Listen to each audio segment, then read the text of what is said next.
ಬುದ್ಧಿ ನಿಮ್ ನಾಟಕದ ಮಾತು ಕೇಳ್ಬೇಕು ಅಂತ ನಂಗೆ ಬಯಕೆ ಆಗ್ಬಿಟ್ಟೈತ್ ಬುದ್ಧಿ. ಇನ್ನೆಲ್ಲಿ ಆ ನಾಟಕದ ವೈಭವ? ನನಗೂ ವಯಸ್ಸಾಗೋಯ್ತಲ್ಲೋ. ಒಂದಪ್ಪ ಹಂಗನ್ನಿ ಬುದ್ಧಿ. ಹೇಳ್ಬೇಕಾ? ಹೇಳ್ತೀನಿ, ಕೇಳುವಂಥವನಾಗು. ಆಂತರ್ಯದಂತರಾಳದಲ್ಲಿ ಅದೇನೋ ಅತೃಪ್ತಿ, ಅದೆಂತಹುದು ಅಶಾಂತಿ, ಅದ್ಯಾವುದು ಅನಪೇಕ್ಷಿತ ಧೈರ್ಯ.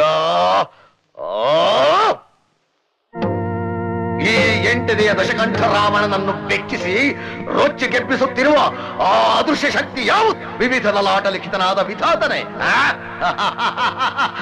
ತನ್ನ ವಿಧಾತ ಪಟ್ಟವನ್ನು ಗಂಟು ಕಟ್ಟಿ ನನ್ನ ಪಾದದಡಿಯಲ್ಲಿಟ್ಟು ಪಂಚಾಂಗದ ಪುರೋಹಿತನಾಗಿದ್ದಾನೆ ಆ ಬ್ರಹ್ಮ.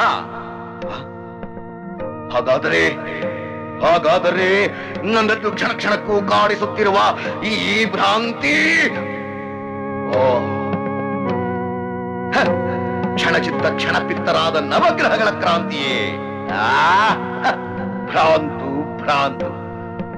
ಆ ನವಗ್ರಹಗಳೆಲ್ಲ ನನ್ನ ಸಿಂಹಾಸನದ ಪಾದದಡಿಯಲ್ಲಿ ಹೆಗಲು ಮುರಿಸಿಕೊಳ್ಳುತ್ತಿದ್ದಾರೆ, ಹೆಗಲು.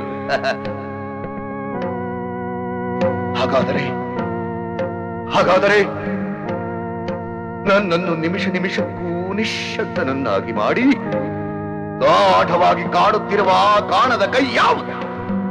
ಅದೇನು ಈ ಪ್ರಪಂಚದಲ್ಲಿ ನನಗಿಂತಲೂ ಪರಾಕ್ರಮಿಯೇ, ಪ್ರಬುದ್ಧವೇ, ಪ್ರಚಂಡವೇ?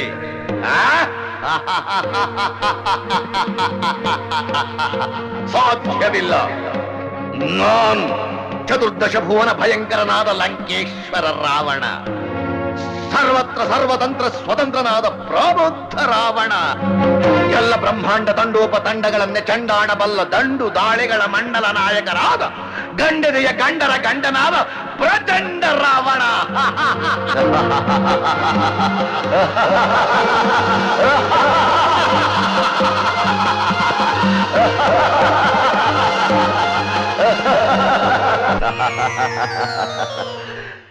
ಆ ನನ್ನ ರಾವಣನ ಪಾತ್ರ ನೋಡಿ ಇಡೀ ಪ್ರೇಕ್ಷಕ ಸಮೂಹ ಹೊಡೆದ್ರು. ನಿಮ್ಮ ನೋಡಿದ್ರ ಬುದ್ಧಿ? ನನ್ನಲ್ವೋ ಚಪ್ಪಾಳೆ. ಆ ಚಪ್ಪಾಳೆ ಸದ್ದು ಇನ್ನು ನನ್ನ ಕಿವಿಲಿ ಗುಯ್ ಗುಯ್ ಅಂತ ಗುಯ್ಗುಟ್ತಾ ಇದೆ. ಆ ಗುಂಗಿನಲ್ಲಿ ಇನ್ನೂ ಜೀವನ ಸಾಗಿಸ್ತಾ ಇದ್ದೀನಿ. ಇನ್ನೆಲ್ಲಿ ಆ ಗತಕಾಲದ ವೈಭವ? ಸರಸ್ವತಿ, ಕಾಲೇಜ್ ಹೋಗ್ಬೇಡ ಅಂತ ನಿನಗೆ ಹೇಳಿರ್ಲಿಲ್ವಾ? ಹೇಳಿದ್ರಿ, ಆದ್ರೆ ವಿದ್ಯೆ ಕಲಿಯೋದು ತಪ್ಪಲ್ಲ ಅಲ್ವಾಪ? ವಿದ್ಯೆ ಸಂಸಾರನ ನಡೆಸಲ್ಲಮ್ಮ.